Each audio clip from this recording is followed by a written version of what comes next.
NaMo Narayan. World of चित्रावस्थी में एक बार फिर से आपका स्वागत है। आज मैं बात करना चाहती हूँ, जो मेरी नज़र में वो एक भूल है जो कांग्रेस लगातार करती चली जा रही है बिना समझे। देखिए, भारत की सबसे पुरानी पार्टी, खैर वो बढ़ते बढ़ते अब लोग कहते हैं कि वो 71 के बाद कांग्रेस वो नहीं रही, 84 के बाद नहीं रही, लेकिन फिर भी कांग्रेस देश की सबसे पुरानी पार्टी है। सबसे बड़ा इसका वोटर बेस है। पूरे देश का कोई शहर, कोई कोना नहीं है जहाँ इसके कुछ वोटर ना हो। लेकिन आखिर क्या स्थिति है कि लगातार सिकुड़ती जा रही है। और लोकसभा चुनाव में तो दो बार से इनकी इतनी कम सीटें आ रही हैं कि थोड़ी सी, मतलब कांग्रेसी न हो उसको भी थोड़ी सी एम्बैरेसिंग लगती हैं। तो आखिर वो क्या गलती है जो कांग्रेस लगातार दोहराती जा रही है? बहुत से लोगों की बहुत सी थ्योरीज हैं। कुछ लोगों का कहना है कि गांधी परिवार की पकड़ इसके लिए आत्मघाती सिद्ध हो रही है।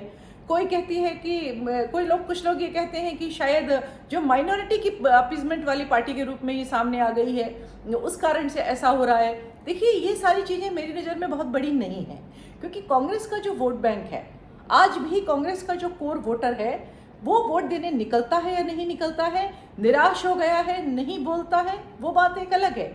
लेकिन गांधी नेहरू परिवार की सत्ता से उन्हें आज भी कोई आपत्ति नहीं है। दूसरा कारण जो कहा जाता है अपीजमेंट की पार्टी, तो देखिए कौन सी पार्टी अपीजमेंट नहीं कर रही है? डीएमके इतने दिन से अपीजमेंट कर रही है। जो आंध्र में है वो इतने दिन से अपीजमेंट ही कर रहे हैं, उत्तर प्रदेश में, बिहार में। तो ये जो चीज़ें हैं, ये जो वजह ही बताई जाती हैं, मेरे हिसाब से वैलिड नहीं है। मुझे तो कुछ और वजह लगती है। मेरी समझ में सबसे बड़ी वजह ये है कि पिछले कुछ दशकों से कांग्रेस ने जो शत्रुबोध होता है वो खो दिया है।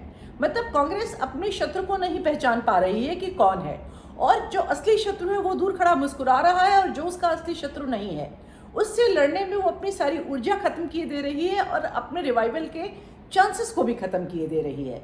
ये कुछ वैसे ही है कि एक दवा खाकर आप बर्नासन हो गए हम, और हम वही दवा इलाज के लिए बार बार खाएं तो जो हालत होगी।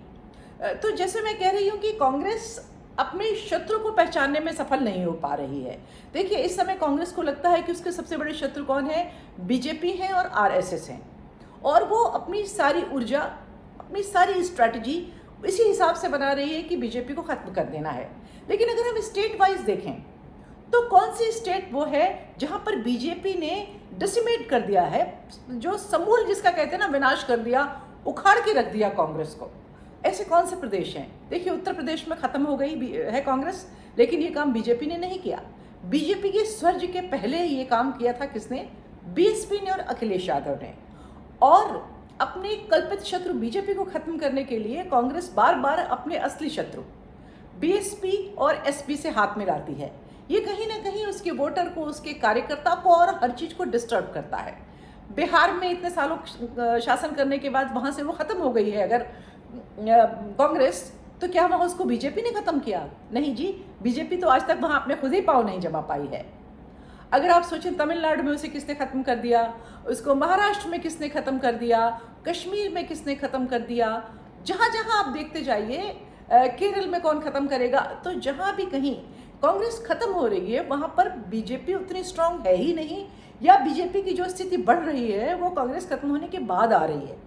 तो ये जो छत्रप हैं, जो क्षेत्रीय दल हैं, दरअसल कांग्रेस को वही नुकसान पहुंचाते हैं। और जिन प्रदेशों में बीजेपी और कांग्रेस की सीधी टक्कर होती है, चाहे वो मध्य प्रदेश हो, चाहे वो राजस्थान हो, कर्नाटक हो, पहाड़ी दोनों राज्य हमारे उत्तराखंड और हिमाचल, यहाँ कहीं भी कांग्रेस पूर्णतः नहीं खत्म हो पा रही है। कांग्रेस हमेशा लगातार टक्कर में रहती है, या तो सरकार में आ जाती है या लगता है आ जाएगी। तो सबसे पहले तो कांग्रेस को ये समझना होगा कि उसके शत्रु कौन है, और उसको अपनी सारी स्ट्रेटजी बीजेपी को खत्म करने के हिसाब से बनानी बंद होगी, करनी होगी। अब वो क्या करता है कि बीजेपी को नष्ट करने के लिए किसी भी पार्टी से गठबंधन कर लेते हैं, अधिकतर उससे गठबंधन कर लेते हैं जो उनकी शत्रु रही है। अब अगर आप बंगाल में जाते हैं तो कांग्रेस को खत्म कम्युनिस्टों ने किया और तृणमूल ने किया, बीजेपी अभी कहीं नहीं है। पर जो नहीं है, जो अभी पैदा नहीं हुआ शत्रु, उसको हराने के लिए वो जो उसका असल शत्रु है उससे हाथ मिला लेती है। तो उस हाथ मिलाने का नतीजा ये होता है कि जो उसका रहा सहा वोटर है, जो उसके रहे सहे सीटें हैं, जो कार्यकर्ता है, वो भी इधर उधर छिन्न भिन्न हो जाते हैं। अब होता क्या है कि जब वो कहीं गठबंधन करने जाती है तो गठबंधन में तो स्वाभाविक है कि जिन दो के बीच में गठबंधन होगा, दोनों को थोड़ा थोड़ा सेक्रीफाइस करना पड़ेगा। अब कांग्रेस की चूंकि स्टैंडिंग नेशनल लेवल पे कम होती जा रही है, तो इसको सेक्रीफाइस ज़्यादा करने पड़ते हैं, और जैसे सेक्रीफाइस ये इस बार करती है, खराब प्रदर्शन होता है, अगली बार उसी के हिसाब से इसको और ज़्यादा सेक्रीफाइस करने पड़ते हैं, नतीजा ये ख़त्म होती जा रही है।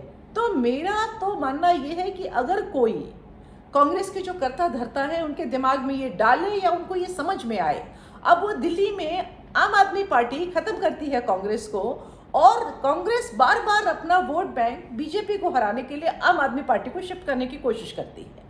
तो कोई तो इनके दिमाग में ये अकल डाले, इस तरीके से ना सोचें, ये कम से कम बीजेपी को हराने के बजाय अपने पार्टी के रिवाइवल पर ध्यान दें। इनकी एकमात्र स्ट्रेटजी अगर ये रहे कि हम सामने वाले को ख़त्म करेंगे, तो हमारे यहाँ एक बड़ी देसी कहावत कही जाती है कि हमारी दीवार गिरेगी तो गिरेगी पर पड़ोसी की भैंसिया तो मरेगी। तो अब बीजेपी की भैंस मारने के चक्कर में ये अपनी दीवार तो क्या पूरा मकान गिराए ले रहे हैं। मेरी समझ में अगर कोई ये बात समझा सके कांग्रेस वालों को तो शायद उनके लिए बहुत अच्छा होगा।